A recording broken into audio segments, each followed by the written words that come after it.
walking in through the gate and seeing like hundreds of boys. Just it was literally like the first session of the year, like post summer, and seeing hundreds of boys and literally not one girl there.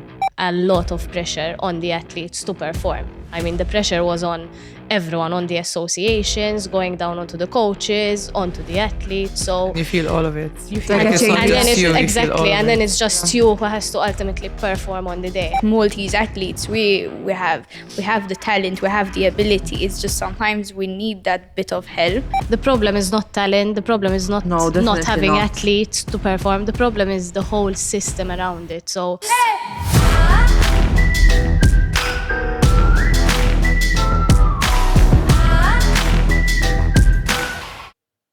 Welcome to the She Word, where we have conversations that women rarely have but really should. My name is Sasha, host for this edition of the She Word, the Young Women's Edition, where we are having conversations which are more tailored towards a younger demographic of women. Today's show is one that I'm quite excited about personally. It's Young Women and Sports, and we've got three incredible women, each bringing glory to their country in their own unique sporting disciplines. We're talking competing on national and international levels here, and they all have their own brilliant experience in the sport world. With me today, I have Haley Bugeja, who barely needs an introduction. At 19, she's not only a professional Maltese footballer, but also a representative for the prestigious Italian club Inter Milan of Serie A and the Malta women's national team. Claire Azzopardi, who is a three-time national champion as a long and triple jumper and the founder of Pembroke Athleta gymnastics at just 24 years old. And finally, Sana Grillo, who is a 23-year-old Maltese Pole Vault Athlete and two-time national champion, but her repertoire extends beyond the vault. She's also a Sport Psychology Practitioner and a dedicated gymnastics coach. Ladies, I must say I'm genuinely in awe of each and every one of you. Your accomplishments and dedication to your respective sports are not only inspiring, but truly commendable. Thank you all so much for being here today. I understand how demanding your schedules are, and I'm going to look at you. Quite a bit. I'm sorry about that. I'm just happy to have you on this table. Honestly, it means a lot for you to have taken the time to be part of this conversation. So let's get started and uncover some of the inspiring stories behind your remarkable journeys. Now, before we get into our conversation, I've already introduced you, but I would like you all to take a moment to introduce yourselves and perhaps mention something which I haven't. Haley, you want to kick us off? Gonna start? Yeah. Okay. That was a nice intro, by the way. Thank you. No, I think I've been playing football for like 14 years now, which doesn't feel that long, to be honest. It literally feels like I've blinked and these past 14 years have passed by, which is crazy. It's been a very hectic roller coaster, but one that I wouldn't trade for anything. I'm quite privileged to say that by the age of 19, I've been to the States. I've been playing with Sassuolo. I've played with Inter and a part of the national team, which is something special that I hold close to my heart. Yeah, I mean, football's been my life pretty much ever since I was 5, and I know it will continue to be so. And it's just kind of nice to actually get my feelings out about it, because I feel like at times I kind of hold back from showing how much it means to me, but it's practically my whole life. So And your dedication literally speaks for itself, Yeah. right? yeah, it does. Yeah. Claire, hello. Hi. So basically, I was introduced to sport at a very young age as well. So I started off with gymnastics at the age of 3. And I pretty much just went into the sport because my mom just loves the sport. So she wanted her daughter to try out the sport. Ever since I started it, I never looked back. I mean, it's a beautiful sport. I still love it so much. Probably more than athletics, even though I train athletics now. But that's basically the main reason why I went into coaching once I retired from the sport. So I trained gymnastics for around 13 years. I also represented Malta quite a couple of times in the sport. And so now I started off my own club, and I have my own young team of girls whom I love coaching, because like that I stayed involved in the sport whilst I started a personal career in athletics. So now I've been doing athletics for around 7 years. And now I represent Malta in long jump and triple jump mainly. Amazing. And Sana? So similar to Claire, I was introduced to gymnastics at first. I think it was just because I had so much energy as a child, and my mom decided to like put me in any sport. And I did 10 years of gymnastics, which was amazing. Like the sport is, I think I have to agree with Claire as well. I think even though I'm in athletics now, like gymnastics will always be a big part of my life, and the love towards the sport will always stay there. So I was in the national team and represented Malta as well for gymnastics. And now I am in athletics. So I tried sprinting, realized I don't like to run.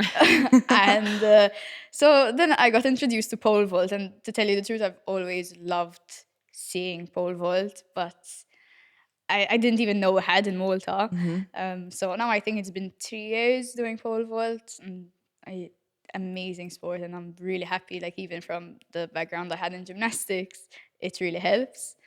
And towards like throughout my whole career in sports, like I realized a lot the need for more help when it comes to the mental aspect of sport, which is why I decided to go into sport psychology. I remember the competition where I decided, like I remember being in gymnastics and saying, I wish I had someone that I can speak to like right now. And that's essentially why I decided to go into this career. So I think that's pretty much it. I coach a bit of gymnastics as well, because I mean, it's so hard to leave the sport, but pretty much that's it. What would you say was the one thing that inspired you to pursue your sports? I mean, you mentioned it kind of other things led you to where you are now, but perhaps you always had it in you, to compete and to participate on a high level. But if you had to narrow it down to that one thing that inspired you to pursue it, and you, of course, what inspired you to pursue footballing on a professional level, especially as a woman? I mean, at the start, it was pretty much my family, because my dad used to play, and my older brother still plays now, a bit less than what he used to, but he still plays. It was kind of a thing I grew into just because growing up, getting back home from school, going to the park, we'd always like have a football with us. And my brother was obsessed at like just kicking the ball with my dad. And it got me into it. Obviously, I didn't want to be the one left out, so I would always try and hop in, and that kind of gave me the joy that football gives me now. And I think nowadays, even when I get a bit overwhelmed, I always bring me back to when I'm in the park with my family playing, which is kind of my anchor in a way. And yeah, I think professionally, it was a big move for me in the sense that I didn't know what to expect. Obviously, we don't really have a professional setup here in Malta when it comes to football, especially women's football. So it was a big thing for me to just pack my bags and go and leave my family and friends behind. And it did take a lot of courage, but I'm so glad that I kind of found the spirit to do it, because past 3 years have given me so much emotions, joy, experiences, met so many people from around the world. And I think that's why football gives me that much joy, because it offers me so many like variety of emotions that I couldn't probably find in something else. And yeah, hopefully, obviously, everything just keeps going the way it is. And even if it doesn't, I'll always stay close to football. So yeah. And competing must come with an adrenaline rush for all of you, right? I mean, I can't even I mean, she imagine. mentioned the word joy, and I think it practically describes it all, because once you start competing and you start appreciating the experience and the feelings you get out of competition. Speaking about myself, I'm quite a competitive person, and I think that's what helps you achieve your goals ultimately. So once you start competing, you start setting higher targets, Exactly. and then you achieve them or you don't, and you have to work harder to achieve them. And I think that's what keeps you in the sport. In fact, when I retired from gymnastics at 15, 16 years of age, I had to take a decision, either just stop sport or else just go into another sport.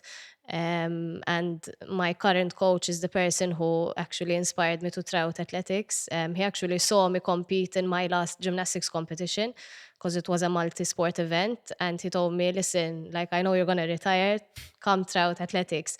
And I started athletics and I said, listen, gymnastics was very tough, especially mentally. So I needed a break from sport. And I said, let me go into athletics just for fun, just to keep fit, to train.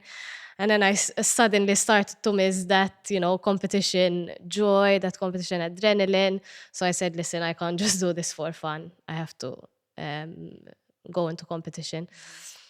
And so I started competing in athletics as well. But I think, as Haley mentioned, sport gives you so much that once you start appreciating those experiences, because sometimes an experience happens and then it goes by and you say, it flew by. I didn't Literally. even realize it happened. It happened to me like a couple of years ago. I was chosen to represent Malta at the World Championships, and the process of getting chosen for the actual championships was so long and so tiring. And once I got chosen, I went up, I came back home, and I'm like, the experience is over. You know what I mean? Like, Yeah. I should have, appreciated more. It's difficult though. I feel like when you're in it, it's so difficult Once to you're appreciate in, it. exactly. And it's So, overwhelming, though. It is. as well. What To about jump you? off what like Haley said, I like the fact that okay, there is joy, definitely. Otherwise, we wouldn't be doing it. But there's this whole range of emotions, and you really learn yourself and who you are through sport and through all these various emotions. Because it's not just the nice side of sports. So we have a lot of difficulties, a lot, and you really learn yourself through the whole process of sport. You grow as a person, and I think that's the beauty of sport, that you learn so many values throughout your whole career. So I think I really liked how you used that. So I think honestly, like I'll give an example of it. So, makeup artist Jade, she used to come to school with me. We were like best friends, used to do projects together. And I was telling her how when we went to school together, this was around maybe I was 11, 12, I think. And I didn't like really know who I was at the time. So it was always like an awkward few years for me. And I think football just helped me like find myself in a way. And that was literally through even the negative experiences. Because over the past years, I feel like I've had so many negative experiences, whether it was injuries, whether it was losses, could be anything. And it just kind of showed me like who I am, what I can offer, what I mean.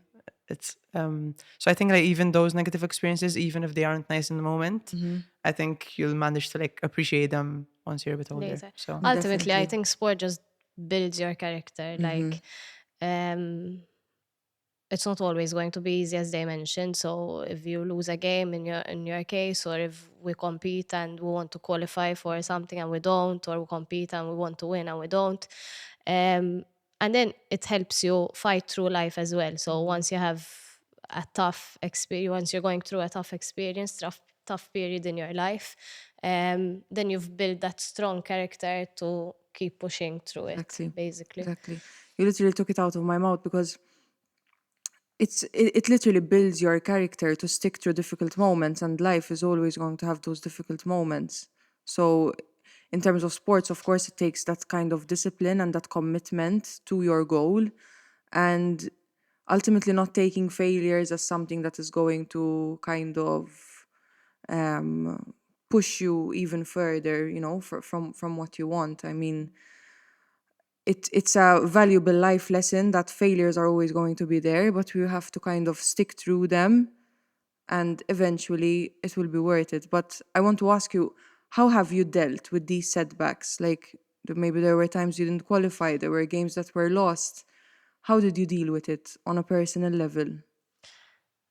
Who wants to go? I don't mind. I think my family helped a lot. So once you have a family that supports, so in my case, both my parents loved sports, and I think they've built a tough character through me basically as well. I mean, when it's tough for me, it's tough for them too. But when I have a setback in the sport, ultimately I go home and it's them that have to face my sadness as well, basically. So I think that is something that really helped me, because they've always supported me and they've always understood, which is very important for me, that sport was always my main career, basically, because sometimes this happens a lot.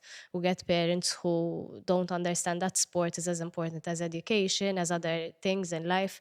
For me, it was always, sport, education on the same level. We understand that sport is as important to you as education. So they've always supported me and helped through it. I also go to a sports psychologist at times, which really helps. And I think, as Sana mentioned as well, it's very important to put it out there that athletes do need extra help, because at times it does become very mentally challenging. And people like your family can help out, but not on the level as a professional can do so. So I think it's very important to mention that if you need that extra, help, it's very important to seek it. I think I might face like a different situation in the sense that I live far away from my family. So growing up, it was always them who kind of brought me back down to earth, whether it was like after a big win or a big loss. They were always like incredibly supportive, but they also let me be really independent in whatever I chose. As long as they knew I wasn't like hurting myself or others in any way, then it was fine to like go out They and make trusted you. mistakes. They did. And I think that was like the biggest turning point for me, was when I decided I wanted to go abroad, and literally told them, and they were like, "Yeah, we knew that already. Like it's okay." It was still tough for them, obviously, but they couldn't even begin to think about not letting me go in that sense. And I think nowadays, obviously, like I'll still contact them after a game and I'll still call them, but it is different when I can only see them through a phone and I can't actually feel their physical presence. So I think over the years, my kind of way to cope with things has developed, whether that's like through sports psychologist, whether that's to friends I make at my team, whether that's my little dog nowadays.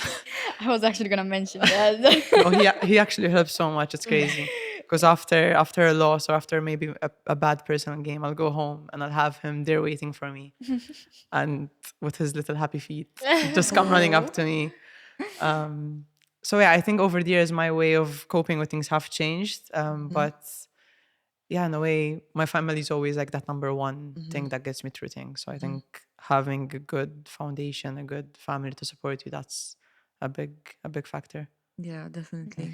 Something I wanted to mention, like you mentioned, like failures and so on. So how I kind of, when I work with athletes, I always try and kind of, we try to change the mindset. So obviously sport, we're going to have ups and downs.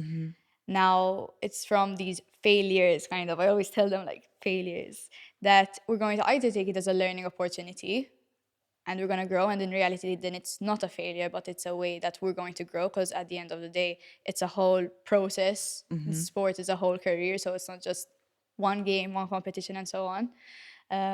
So it's either you're going to do something about it, you're going to learn from these mistakes and build that resilient mindset, Yeah. or else you don't do anything, and that's when it's not good. That's when like things don't go well. So that's something I wanted to mention, like, because you had said it. I think from my perspective, like Claire as well, like my family has really helped me. They helped me build a strong mindset, to deal with setbacks, and how to get back stronger at the end of the day. My dog nowadays is Because every time, even when you have a bad competition, you get home and you just see them waggling. What dog do you have? I have an Italian Greyhound. Oh, I love They're those. so sweet, and it just makes you like. And They're just, always gonna be happy for you anyway. always like I true, could have anything. just like You're never missed gonna all let my them down. bars, and they're like, oh, thanks. So I think having social support definitely helps. So even seeking sports psychology, obviously, at the end of the day, when I was younger, I didn't even know they existed. So I always had my mom, thankfully, but as Claire said, sometimes you can't really speak to your family about maybe what you're feeling exactly, or maybe they don't offer you as much, it's a bit different. But it's always good that you try and seek that support, and even having supportive coaches and supportive friends and so on. So And then, from a more personal level, do you have any of your own practices or kind of traditions, maybe something that you do before a game or after competing that is kind of just for you, you know? Do you have anything that's like a kind ritual. like Like for a example, superstition, maybe. a ritual, yes, a ritual would be a great way of putting it. Like, for example, I practice yoga religiously. And that is something that if I'm kind of preparing for a show or if I'm nervous about something, I know I'm going to do that before to make sure that I am in the right mindset. Okay. And what is that thing for you, basically? I feel like I'm quite basic with that stuff. I feel like songs, I need my songs Yeah. before, like on the team bus heading to a game, just to kind of like start visualizing. I'll always call my mom like a few hours before the game, and that's kind of been a thing for the past 2 years where I just call her, and I'll call her after a game. So, example, last game in Moldova was a tough one, like for the team, and because we had like such high expectations, and then didn't really happen for us, and then I kind of just felt this overwhelming sensation of things not going the way we want them to. And yeah, it just kind of comes natural that I get the phone, call her, and she doesn't really need to say anything, to be honest. It's just more of that me seeing her kind of thing. And I feel like the few times I haven't called her after a game, she's also been quite like annoyed about me not calling. Because I feel like also for her, maybe it's like a ritual Oh, thing. yeah, tradition, like Yeah. between you. Yeah. So I think I'm quite basic with that, but it's like those little things that maybe make a difference. So. Yeah. What about you, Claire? You have anything that stands out? I try and keep my competition days as normal as possible. So we usually in Malta compete on Saturdays. I even work sometimes on Saturday mornings.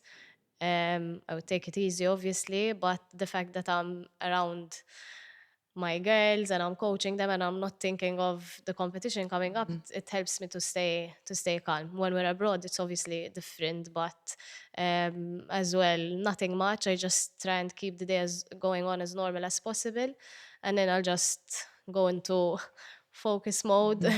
Once I arrive at the track, I barely speak to anyone, so that's just me. I just focus. I just speak to my coach, and then it's just me and the track, basically. Funnily enough, I love getting ready for competition.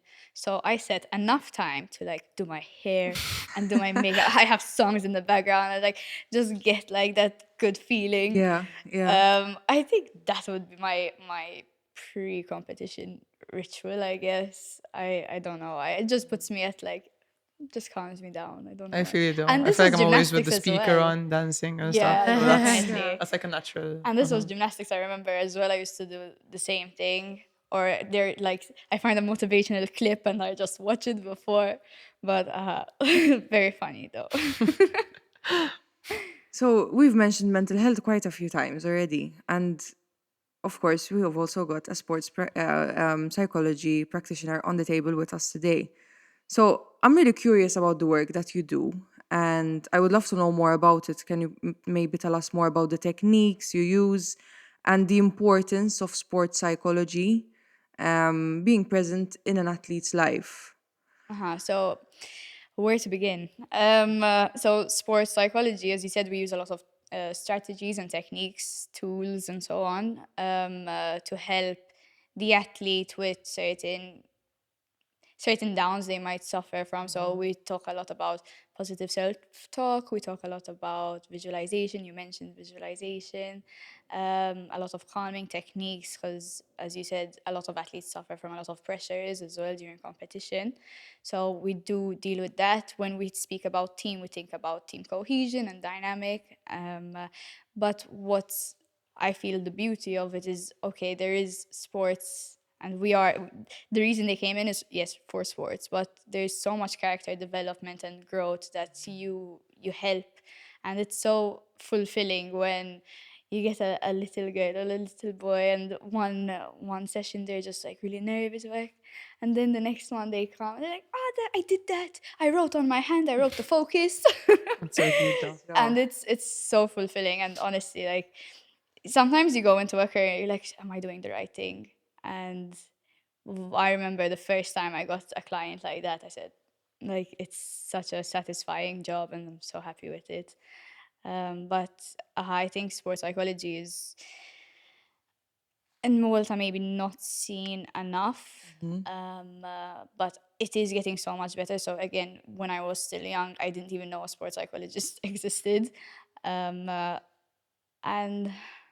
I think the mental side of sport is very important, especially when it comes to performance. Because yes, during training you have mental difficulties, especially you're going through a phase where things aren't coming well and so on. But during performance, it's more, things are more at stake. You have more of that pressure feeling, and that all boils down to the mental side.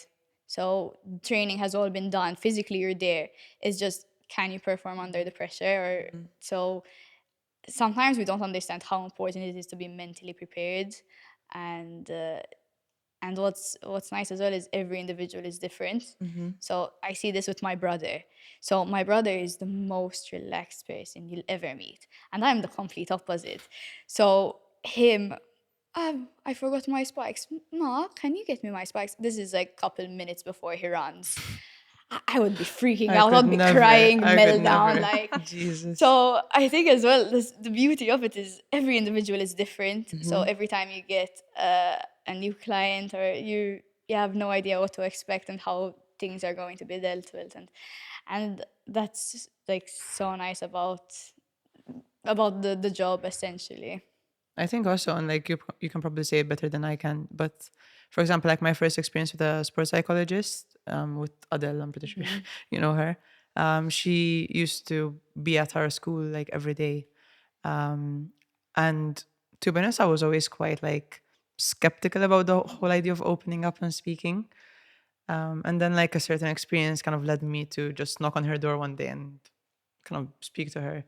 And I think at times it doesn't have to be like anything specific. Also, it can just be like about opening up, because I feel like sometimes you just need like one person to open up to, and then you're suddenly free from like the burden that you're holding. And I think like Dr. Adele was that for me, because I was going through like a really weird time where I wasn't confident in my own ability, and just speaking about it and her like giving me her feedback kind of like opened the door for me to like see a bigger picture than what I was seeing. So No, I think it's a big, sports psychology is big nowadays. So should have been always, but yeah. Yeah, I mean, personally, I didn't know much about it until recently. But we're always hearing a lot about mental health, especially with today's generation. It is definitely being given more importance than it used to be given before, and now also kind of on the level of sports. What if you could start your journey over? Start here and start again there. That's how life works, in a circular way. We understand the importance of circles, and that's why you are at the heart of ours. Find your way to wellness with Browns.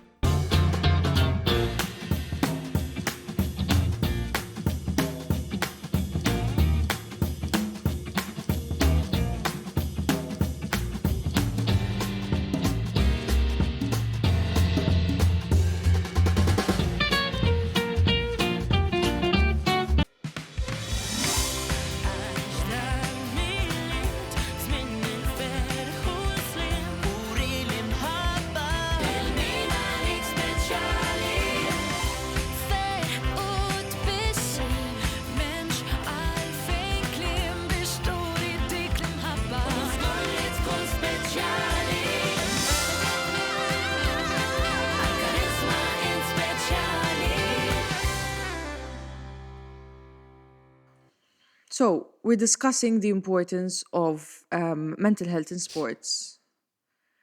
How have you managed your own mental and emotional pressures, especially when competing at a high level? Haley? Yeah, that's a difficult one because I feel like, for me at least, every game kind of offers different pressures. Obviously, it is a team sport, but I do handle a lot of like personal pressure as well. And I've never really found my way of handling it so far, to be honest. I'm still kind of in that process of getting to know myself in that sense. Obviously I'm around the team most of the time, so at times it's even more difficult to kind of find time for myself, find the ways I like to go about things. I think when I was younger, it was always kind of a no pressure thing. It was always just go out there and play. Obviously, with the higher levels you reach, then it brings more pressure. And I think at this current moment in time, I feel like this year especially, it's been a very pressure filled year, with the national team and with my club, both from a team perspective and also from a personal perspective, because I feel like I spent the majority of last year injured, and that was like a tough year for me in that sense. And this year I'm not injured, but I feel like I'm still kind of playing with that fear of being injured, if it makes sense. So I've been trying to juggle that along with obviously getting a result, with performing well, with dealing with fatigue, and I think that's where obviously I need to kind of get to know myself better, in the sense of me understanding what my body needs, what my mind needs, because I know what like my heart wants ultimately, but I need like my body and my mind to follow that. And again, it goes down to, I think, family most of the time for me and my friends. I feel like at times when I'm just kind of maybe struggling a bit, I'll just call someone, one of my closer friends. I'll speak, whether it's speaking about the actual problem or speaking in general. I feel like sometimes speaking in general just helps me in a weird way. And as I said, I think the higher the level is, the more pressure it brings. And even like during the last game with the national team, we were speaking about pressure before the warm up, about not like feeling it too much, because then it will affect our performance negatively. But you can't help it because it's still there. So then obviously the whole team needs to be on the same page, and it's difficult because you still have your own personal struggles that you're trying to deal with, but you need to like kind of get together in our sport and make sure that you get the best out of the team. And I think also pressure can be a privilege. So in that sense, if you kind of look at it from that way, that can also help you, That's very interesting, you know, actually, kind find of your, reframing it. yeah, it's, That's other speaking. yeah. No, it is, honestly, we it like is. do this, like it's cognitive restructuring. Basically, it's like Okay. from seeing things from a negative perspective, because unfortunately we do have that tendency as individuals to see things more negatively. We try kind of restructure our mind to kind of try to be more positive, to look more on the bright side of life, I guess. But it's easier said than done, unfortunately, and it takes a lot of practice. So this is something even that I speak to athletes about. So just as when we train, we practice all those hours, when it comes to mental training, it's the same thing. You need to be practicing. So again, a lot of self-talk about how to be positive and how to see things from a different perspective. And it does take a lot of work. So it's not just something that, okay, I did it once and I know I how think to it's a do it. process, is that? I mean, like, you learn gradually, as Sana said. Like, you have to put it out there that you have to train mentally as much as you train physically. You have to train your mental self to be prepared.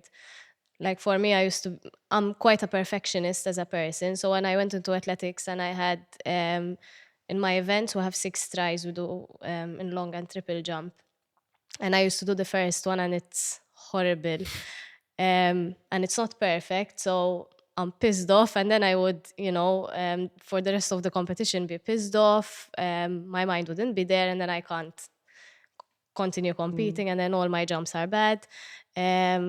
Whilst last year is there where I realized I really changed. I can really control myself nowadays. When we had the games of the small states, I think Sana can agree, we were competing under huge amount of pressures. I mean, the government invested loads of money in both the athletes, in the facilities, in taking us up to training camps, in preparing us, in our coaches. So there was a lot of pressure on the athletes to perform. I mean, the pressure was on everyone, on the associations, going down onto the coaches, onto the athletes. So And you feel all of it. you feel like a it. chain And then reaction. it's you feel all exactly, of and then it. it's just you who has to ultimately perform on the day. And I remember going into my first event, the long jump, and my first jump is a no jump, so it doesn't count. And I'm like, okay, I can't panic now. I have to, stay calm. I have another 2 tries because in long jump, the first 3 count, and then you go into a final, and you have an additional 3 jumps. So you have another 2 jumps. And sometimes I foul my second jump as well, and then it's all on one jump, But I remained calm, and I said, I think the practice, after all these years, I now know how to control myself. And in fact, my last jump was my best jump because I managed to, stay calm and keep competing and ultimately doing the jump, which I needed. So I think it's a whole process, and it takes years. It doesn't take days. It doesn't take months. As Sana said, it takes a lot of practice and a lot of experiences too. So now that I went through the experience of these games, I can now say that I am able to compete under huge amount of pressure and still perform. So now going into bigger competitions, I can remind myself that, listen, I competed under that pressure, I performed well, so now I'm able to do it. It's like you proved yourself to yourself. Exactly. And ultimately learning how to not let that one setback cause a chain reaction onto your other opportunities, I think that's a very important piece of advice that you've given there. You are women in your sports. And of course, I think Haley might have felt this more than you, but correct me if I'm wrong. But what were some of the biggest challenges that you faced that you feel were only kind of present just because you were a woman, not because you were an athlete? Kind of your identity kind of playing part in it, especially because of gender stereotypes. How have you dealt with these, Haley? So I think, football is obviously kind of a stereotypical sport. It's male dominated. Yeah, it is. Although it is getting better. Yeah, which it I'm is. grateful It really for. is. I think so. Again, when I was 5, and my brother kind of like just asked me like, why don't you come train like with Bricker? And it was kind of a thing that excited me, but I also wasn't aware of any other girls playing. And even as soon as we spoke to my mom about it, she was like, well, that doesn't make any sense because who would she even play with? We still rang the club and they offered that I could go train with the boys. And I literally, my short-term memory is so bad, but my long-term one, I remember it like as clear as day. I walking in through the gate and seeing like hundreds of boys. Just it was literally like the first session of the year, like post summer, and seeing hundreds of boys, and literally not one girl there. You were the And only one. I was literally like starstruck.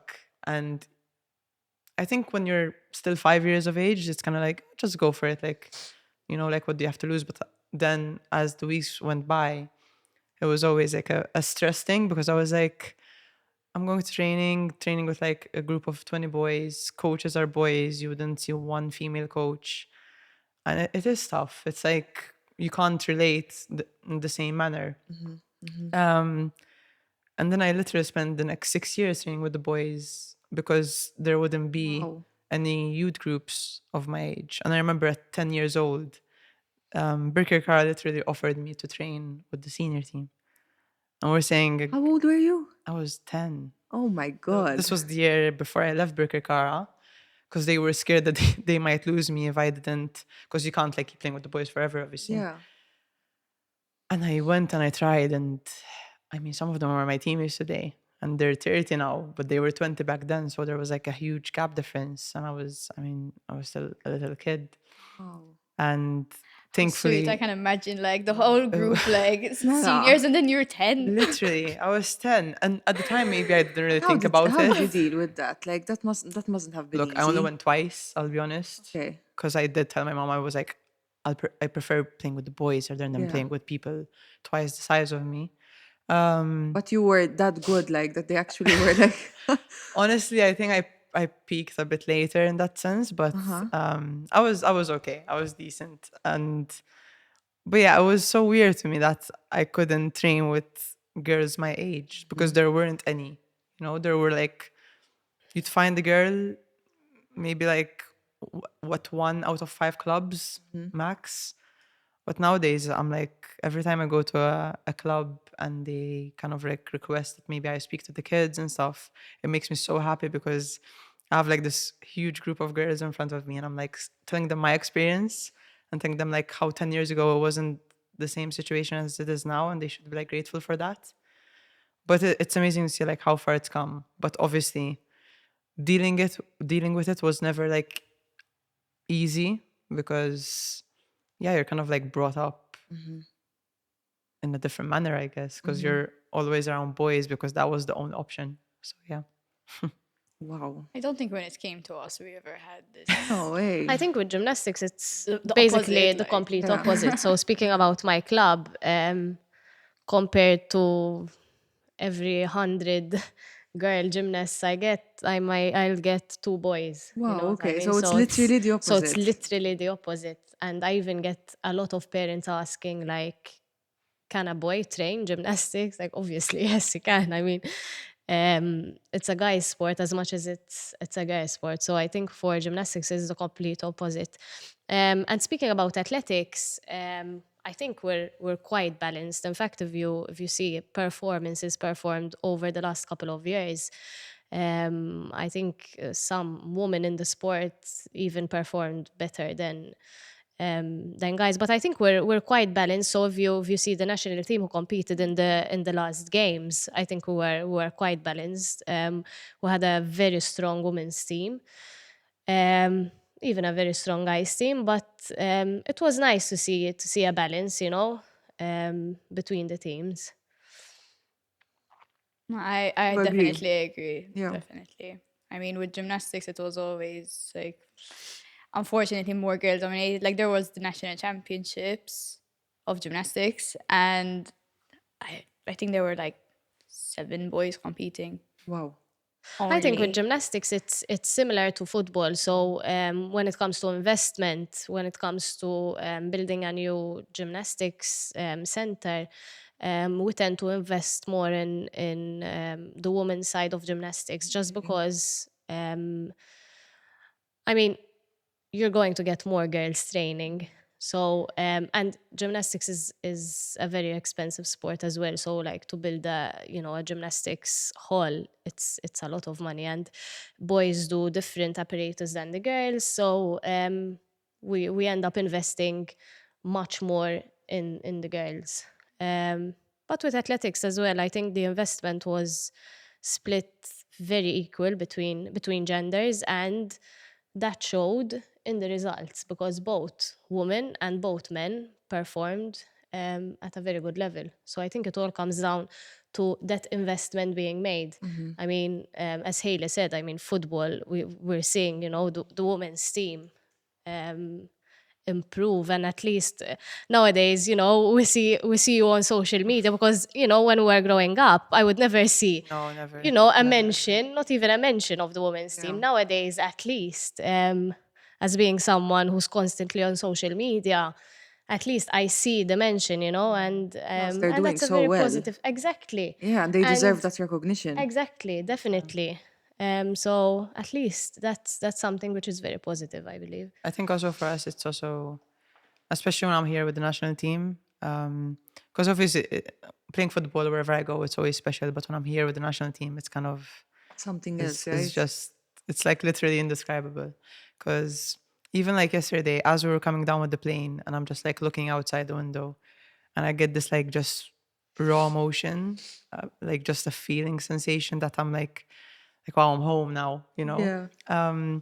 Especially when we play here as well, having families, having our friends there. I think it's also like just the pride in it for us. So coming from nothing practically, because we have certain players over the age of 35 now, and they've been here for the past 20 years when we didn't have kids. They wouldn't have like shoes to play with. Pave the way for everyone. Literally like no place to train at.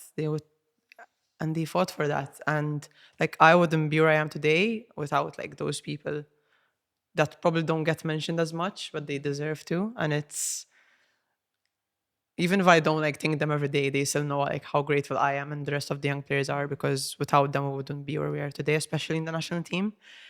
And finally we're just getting like the investment we need in all aspects, and it's showing, like we're getting results. And yeah, it's just kind of a proud feeling for us, I guess.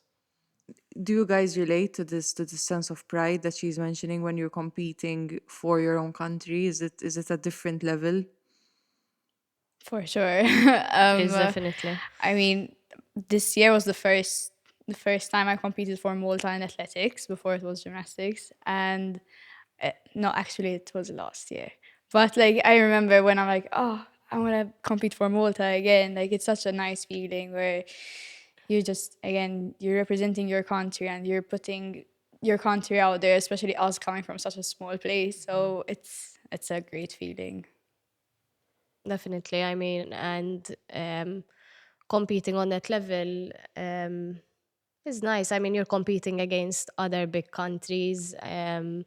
Like every competition I go to when I'm competing for Malta, I try and take in as much as I can, you know, what other countries have, what other athletes do. I mean, you meet new people. I still have friends we've made through gymnastics, which was 10 years ago now, and we still, you know, constantly speak. And so it's a whole experience, you know. I mean, it comes with its pressures, obviously, which we've already mentioned. I mean, for us in an individual sport, I'm just competing for myself. You know, when I have a competition in Malta, it's just me. I'm competing for myself. I know what my target is. If I don't reach it, okay, I'm going to be pissed off. I'm going to work harder. But then once you're competing for Malta, it's not just, you know, competing for yourself now. You actually for the need to country. get the result now. I mean, the association believed in you. You have been chosen to compete, but now, you know, you need to perform. Can I ask a question on this? Yes, Is it of course. okay to Of do course. so? Just to get permission. So I think it goes like on the line of like mental and all that stuff. So like whenever you're competing, especially Malta against another country, is there like that inferiority feeling kicking in? Ooh, okay. Because I feel like that's always been big for us. Yes, Like definitely. we're kind of knocking it down bit by bit, but it's Yeah. still there in some ways.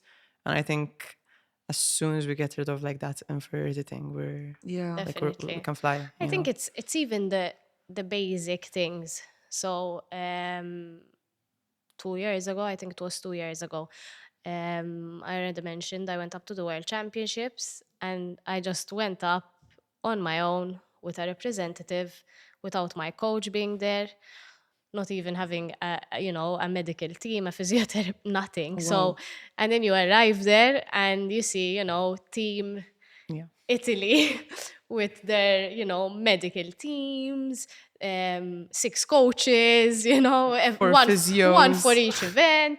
And I'm just there, you know, training without my coach even there, you know. So it definitely, you know, So that's it like a definitely natural good inferiority point, yeah. feeling. You know? Yeah. it definitely hits you. And you know, even during competition, I mean, seeing those big countries, you know, compete, and then you have to compete against them.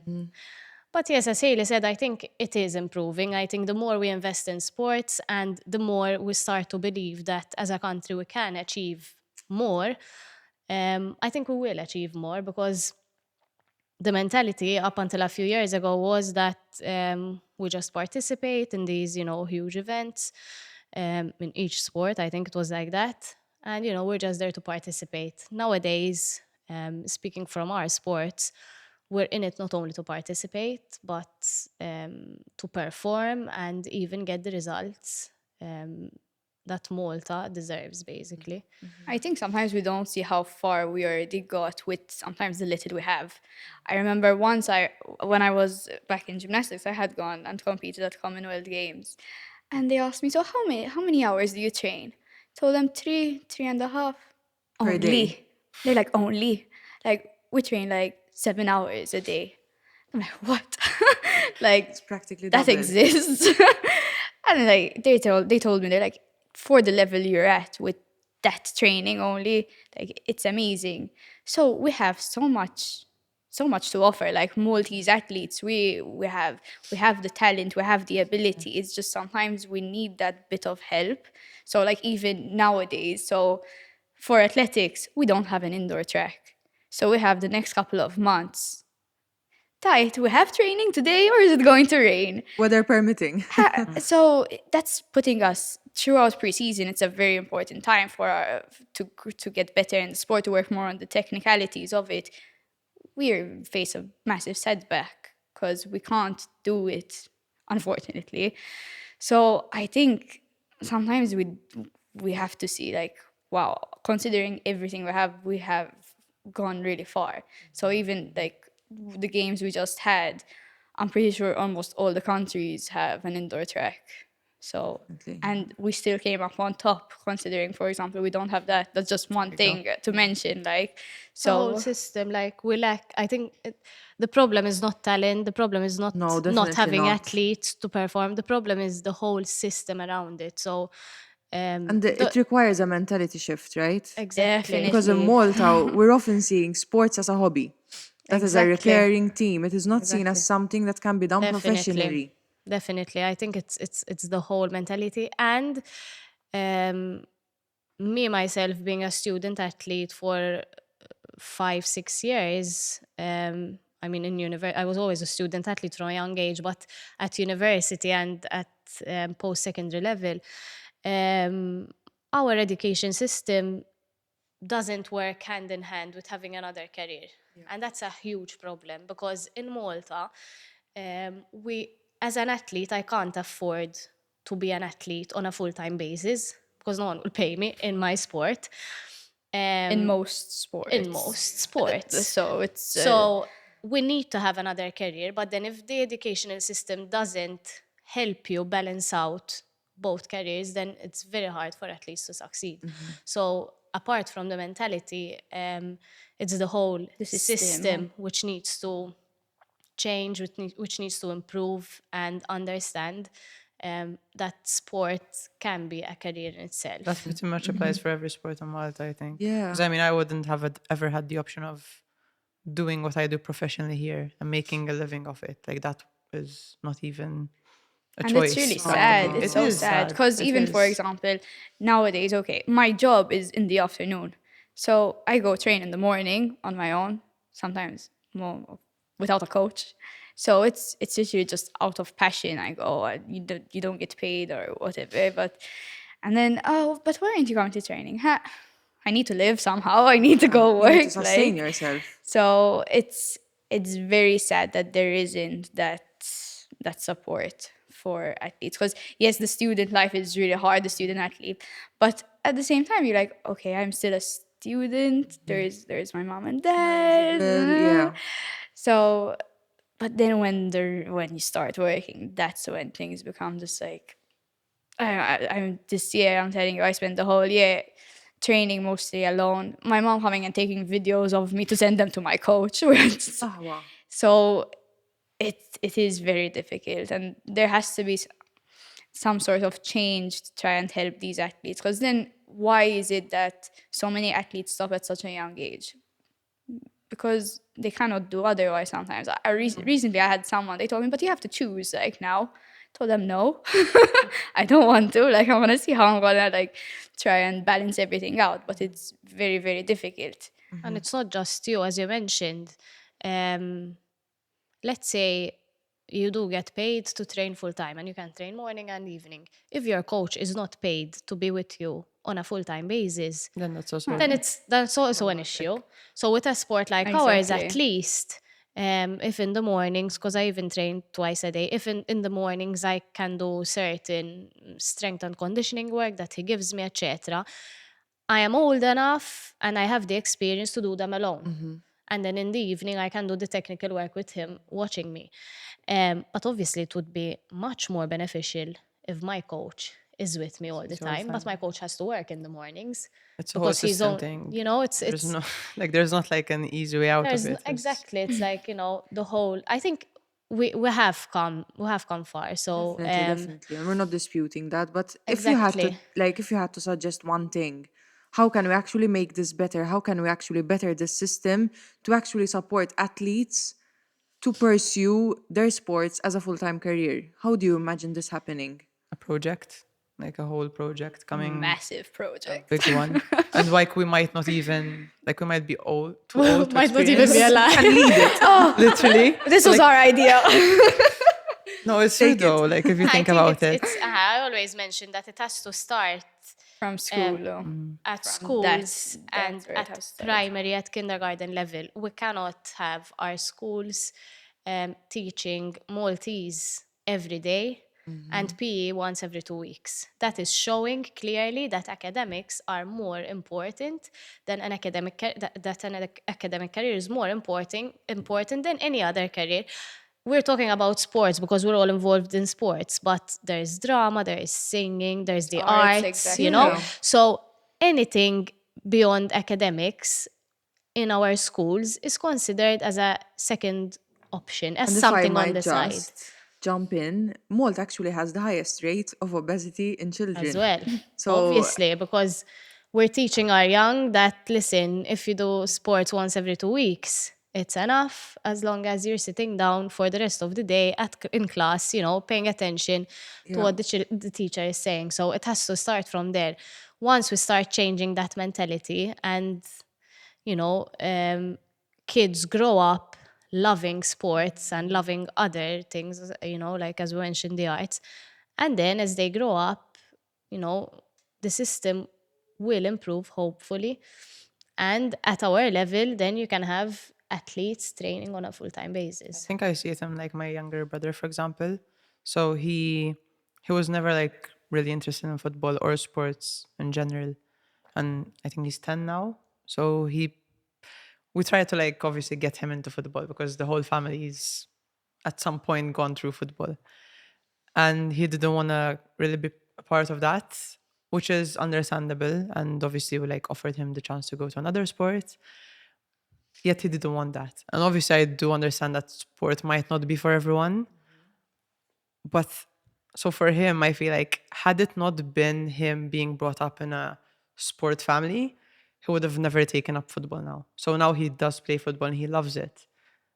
But had it not been for like me and my older brother and my dad playing football in the past and like being involved in sport, he wouldn't have done it. Because even when I like ask him certain basic questions about like how's school going and like are they even like doing physical education, I feel like they're just kind of avoiding They're not giving exposing literally, they're children not, to they're actually different. hiding them from it, which is crazy to think about because And it's as well, like apart from big thing. exposing, it's raising awareness that sport and just this healthy lifestyle is so beneficial and it brings so many values that, okay, academics are going to help, obviously. But in reality, in life, you need values. And you learn these values through things like sport. the experiences sport discipline, gives you. Experiences commitment. exactly. So and that's what you need in life. Okay, you can learn this book kind of, but it's values like how you said, dedication, determination, and perseverance, and all these amazing values that without sport I wouldn't have learned, and that's what gets you far in life, I feel. And we have to also understand that it can actually be a career. So, like, for Exactly. example, taking us three, you're a full-time athlete. I coach full-time and I also train. So out of sport, I have a full-time career, even though it's not me being an athlete, but I'm still involved in the sport. And Sana as well works, you know. So, so it can actually lead you to having a full-time career. Like I've studied and I've gotten my degree and my master's, and I practically don't even use, like, okay, it's there, but if I need it, I can go into teaching, etc. But ultimately, it's my sporting career itself, which has led me to my full-time career. It's not the, education part of it. It helped, obviously, and it's always beneficial to have it. I'm not saying, listen, let's forget about the academics and focus only on sports, but... It's a bit more balanced approach. Exactly. Qué bella, bonita, somos la señorita que checan y conquistan, somos candela, ella, ella. I like it like that. I like it like that.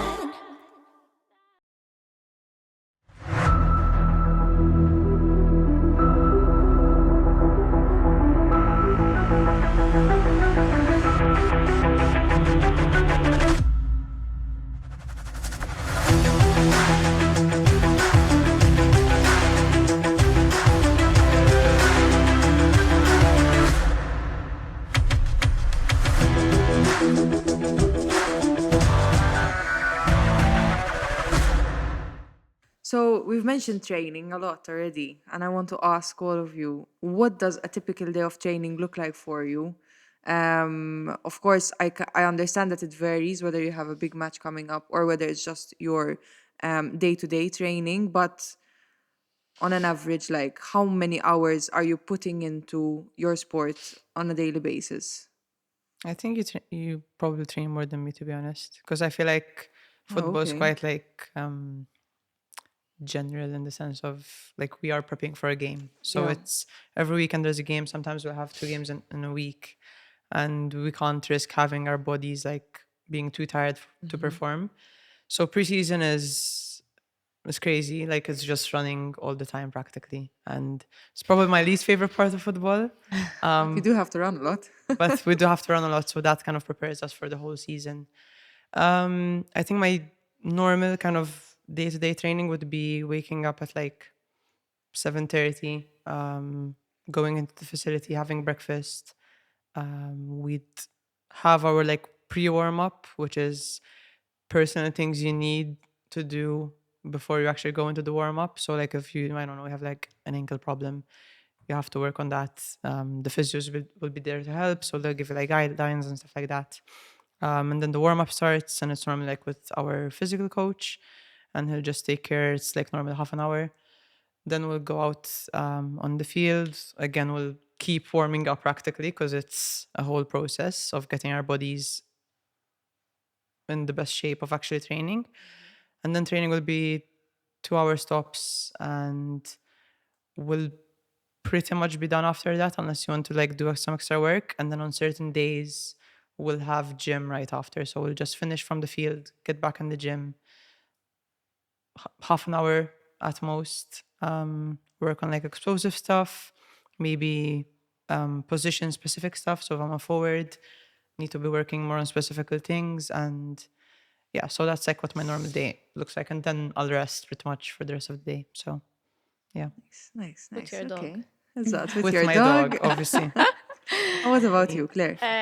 So I train for around 4 or 4.5 hours a day. In the morning, I have a 2-hour session, which is basically strength and conditioning, flexibility. It's basically injury prevention. So what Haley mentioned that they do before their training session, I do it as a completely separate session in the morning. Sometimes I even have some runs because I'm a jumper mainly, but I do need to run, unfortunately. I hate it as Like well. no one likes running here. And I can relate. You all hate running. I can relate. I hate pre-season with a passion. It's like the period where I start questioning, why am I doing this? Because I completely hate it. But yeah, so that's basically my morning. And then in the afternoon, I have another 2-hour. Most of the times it's not more than 2 hours, sometimes 2.5, depends on the work that we have to put in. And it's mostly technical, so we'd be doing jumps in the sand. I mean, it's not that intense, like you jump, you rest, you jump, you rest, but that's my afternoon session, and that would be with my coach, observing obviously what I'm doing. And is more required from you when you're in pre-season? Or it's pretty much the same? Pretty much the same. It's just getting your body fit again to start doing more intensive work. It's the same amount of time, but like more Exactly. physically demanding. Yeah. let's say. Exactly.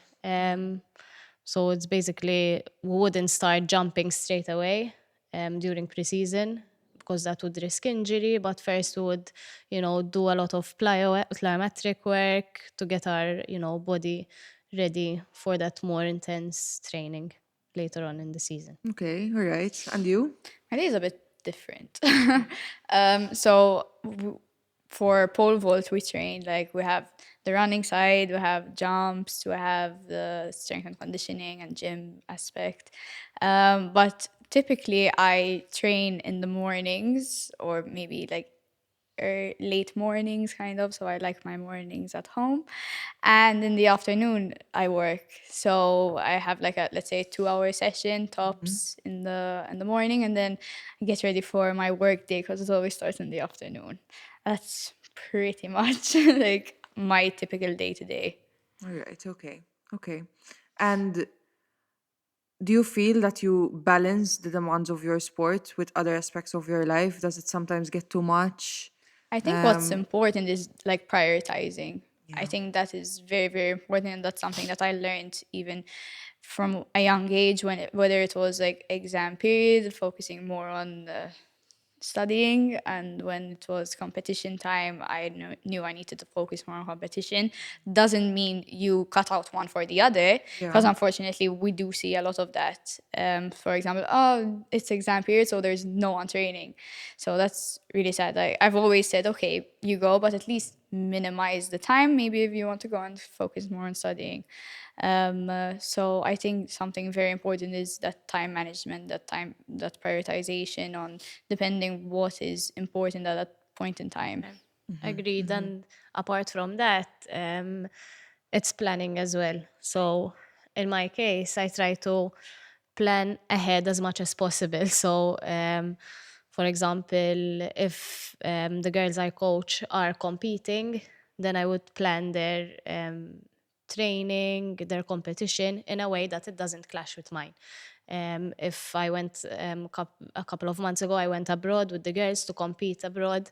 I made sure that it doesn't clash with my training. So I spoke to my coach, we arranged my training schedule, and made sure that I can keep training as well as, going abroad on work and coaching my girls. So I think just planning ahead, knowing what the season is going to offer, what potential competitions you want to qualify for and you want to, compete in, and also planning, in my case, my work schedule in a way that it doesn't clash. So nowadays, I find it quite easy to balance out. I think opposite to what Sana said, I'm quite more relaxed, working rather than studying. As a student, it was like too hectic, start off in the morning, go to training, straight away to lectures for 6 hours, then straight away to training, go home, I'm exhausted, have to do assignments, so I prefer working rather than studying. I can balance it out much easier.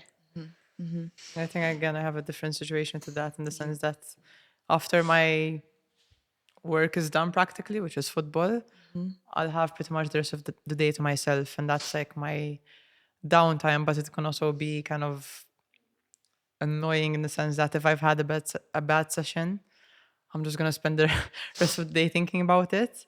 So I feel like at times, for example, when I used to be here, like playing in Malta, it was kind of easier in a way, because if I would have a bad training, I kind of know I have something after that I need to like occupy my mind with. Whereas nowadays it's a bit more difficult because obviously I don't have the kind of the same lifestyle anymore. So it's like very different. And I feel like all my friends from abroad are football friends. So even if we go out, we're still gonna mention football, which is at times maybe a bit annoying in the sense that you can't like get away from it, which can also like be a bit difficult. But again, my dog is helping so much with that. I think I like think you have after the this, it's like, get a dog, everyone. Get a dog. I think you have like you know, like for athletes, like you have the best scenario, like you have a whole team around you, you know, you can rest between sessions. But like we have to keep in mind that it can get very tough, you know, like being a full-time athlete is not just, you know, fun because you're doing what you love. I mean, It's not it's just your like the 2 work, hours you you're know. on the field. Exactly. It's like a whole It's your work. So I day of- imagine that it can be very challenging because I do it myself. When I have a very stressful period in my training, I make sure that I, you know, whilst I'm coaching, I just focus on the girls and, you know, forget about my Occupying my mind training. with I different- occupy my mind with my girls. I That's so focus on important. them. I plan their sessions. I make sure that my mind is focusing on something else. And then after that, I would, you know, have calmed down from the bad session that I had, and then I can relax and continue the rest of the day. So I can imagine that it does get tough. Okay, so now let's flip it a bit. Of course, like with such a dedication to consistent training, you maintain a regime, you have your own routine, and you've also practiced at such a high level. Proud moments are undoubtedly going to come with it as well. So, what has been your proudest moment in your sporting career? That's tough though. I actually have one for gymnastics. So for gymnastics, having qualified for Commonwealth was like a very big thing for me. But the day of the competition, in the warm up, I had a really, really bad fall and locked both my knees. And like I just started crying. I couldn't feel my legs for a second. I'm like, oh my God, what am I going to do? I came all the way to Australia and I'm not gonna compete. And I just remember feeling so bad. I remember going to my coach coming, checking up on me, and like physios and doctors and everything. I went to the bathroom. I remember looking at myself in the mirror. I'm like, son, you came to Australia, tape up your legs, and you're gonna compete. Like, and I had a really, really good competition afterwards. You in pain though? I was in pain. The worst was the following days. Those were the worst. But I remember going out into like and just seeing the crowd was massive. I had never seen anything like it, and just like all the pain just left for The that adrenaline split kicked in. second. Yes, for that while, and I think that showed me like my mental toughness that was built throughout all these years, and it showed me the type of sports person I am, and I think that was probably one of my proudest gymnastics moments and just proudest moments in my life, I guess, because I mean sometimes you get a lot of obstacles your way and a lot of hurdles, but it's like finding a way to overcome them and finding a way to like keep fighting for what you want. I think that would be It was worth it then. It was worth it for sure. Wow, that must have been incredible then to complete. Yeah, no, it was amazing. Just I have a feeling that like nowadays, even in athletics, I end up falling in my warm up. Like at the GSSC, I had a really bad fall in my warm up again. Like I hit On my the head day? on the day in the warm up, and I'm just like, this cannot become a thing. Like this cannot be my ritual, because it's like I had, but I had like that was a really like proud moment as well. Like I remember GSSC, I was placed 6th, and I ended up finishing 3rd because I PP'd on the day. So like it's like okay, I do work well under this pressure, kind of. So I mean, there are a lot of proud moments, and I think what's really like the proudest is throughout the training sessions. Like as you were saying, we go through a lot of like down periods, maybe injuries and so on, and being able to overcome them, being able to push through and fight and keep focusing on the goals you have. And I think those are all like little proud moments that we need to always remember of. I think mine would be like 2 kind of different moments. So I think one would be like with I think it was 2 years ago now, away with the national team. And we weren't like really gonna win anything. We weren't like gonna top the group, but it was, I think, like the most points achieved by any like even men's by any like football group in a qualifying stage. And we needed like 2 wins to actually obtain that achievement. And the first game away at Georgia, and it was during COVID time. And that game became the youngest player in Europe to score a hat trick, which is 3 goals in one game. Yeah. In qualifying stage, and I think that was like a record that's been held for 30 years or so. So that was a nice moment. And then the game after, won against Serie away, and that was like the one that kind of sealed The deal. the deal. Yeah. And yeah, it was just like so much emotion. Literally, like, Wow, that game must have been hasn't even amazing. finished yet. It's 2-0 to us, and I'm like already crying because I'm like, oh, like can't wait to get back home and see my family, you know, and celebrate. And then I think I was having like a really difficult period before I think it's like the Sport Malta Sports Person of the Year thing award, and that was having like a really difficult period before that. I was like injury after injury, struggling mentally. And then that night I remember like calling, I was done on Zoom because it was during COVID. And I literally remember like setting up my hotel room. It would be like a nice setting. My roommate was there from Romania and she was waiting in the bathroom because she didn't want to like make a noise. And I remember like as soon as they said my name, I was like crying, and she literally came over so they can see her on the footage.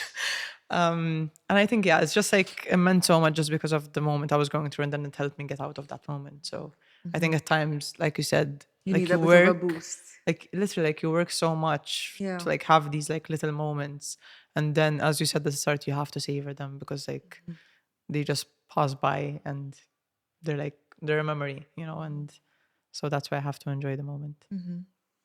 Claire?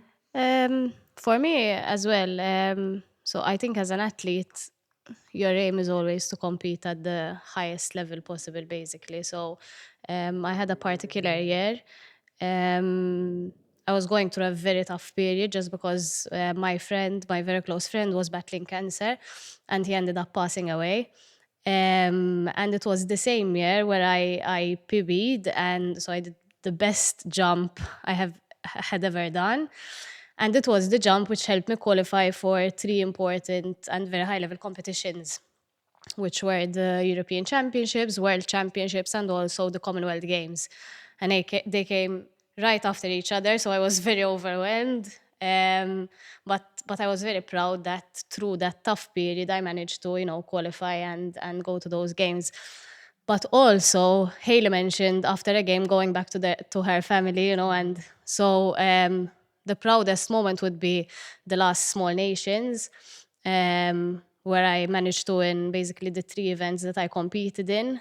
And it was special, not just because I won the events, but just because I could straight away celebrate with my closest people. So when we go to these big tournaments and competitions, like even if you perform well, it's just you, your coach, your representative, and You you're get your just coach. like, if you get your coach there, and you're just like, okay, I participated. In Malta, it was different. All my friends were there to support. All my family was there. So it was very special to be able to, for once, celebrate alongside them. Well, ladies, this has been such an inspirational conversation. I'm sure people listening at home will also find it as inspiring as I have while sitting on this table. We'll finish off. I want to give you all the opportunity to give your closing advice, your advice for aspiring athletes. What advice would you give to young girls or even a younger version of yourself who is aspiring to pursue a career in sports? Haley? I think I'd really just say chase your dream. Because as I grew older and I kind of developed this dream of going abroad, being a professional footballer, I was also dealt with like many obstacles that kind of were holding me back from doing that. But literally didn't have a care in the world, and I just went for it. And I'm so grateful that I did. I'm so grateful that I had like so many people kind of rooting for me, because maybe it would have been really different had they not been there. But I've always believed that like, every single kind of person that I've met along my journey has kind of been placed there for a reason. Whether that's been in a negative, had a negative effect or a positive one. I feel like everything's happened for a reason. And I think just kind of ride the waves, I think it can definitely get a bit overwhelming, but just, you don't have to fight it. You just have to kind of go with it in a way. So I think chase your dream. don't take no for an answer, and yeah, just believe in yourself. So yeah, And get a dog. and get a dog. You love her dog. Get a sausage dog. Yeah. Specific. Sana. I think mine would be dedicate your heart in everything you do in life, whether it's sport, whatever, just and chase your dream. Like obstacles are gonna come your way, but at the end of the day, if it's what you want in your life, you find a way. I think that's the most important thing. Just always love what you do. Simple as that. So important, right? So important. To have like your passion embedded within your life, and that way you will always be happy. And to find that passion, Yeah. because sometimes we live in a very hectic life nowadays, and sometimes we don't have that time to ourselves to actually like see who we are and maybe what our likes are and who we are out of sport, because that's something as well that we really, but that's a whole podcast, so let's not Part get two. into it. But at the end of the day, yes, we have our sport, but we have another identity apart from sport, and I think that's another beautiful thing. Like, For me, it would just be to tell young athletes to just keep pushing and to dream big, because we were all once young athletes. I mean, you still are young. I mean, we still are, yeah, but Wait. you know, like the younger. This is the young women's edition, okay? True. Younger. I don't think, I mean, personally, for sure, I never believed that I could achieve so much from the sport. But, you know, I just kept pushing through it all, kept my goals always on my mind, and that's what ultimately helped me achieve them. So I think it's just, you know, letting them know that even when it gets tough, as long as you keep showing up and you never give up, then it's not the end. Because as long as you keep showing up, then there is still a chance, you know, to achieve your dreams.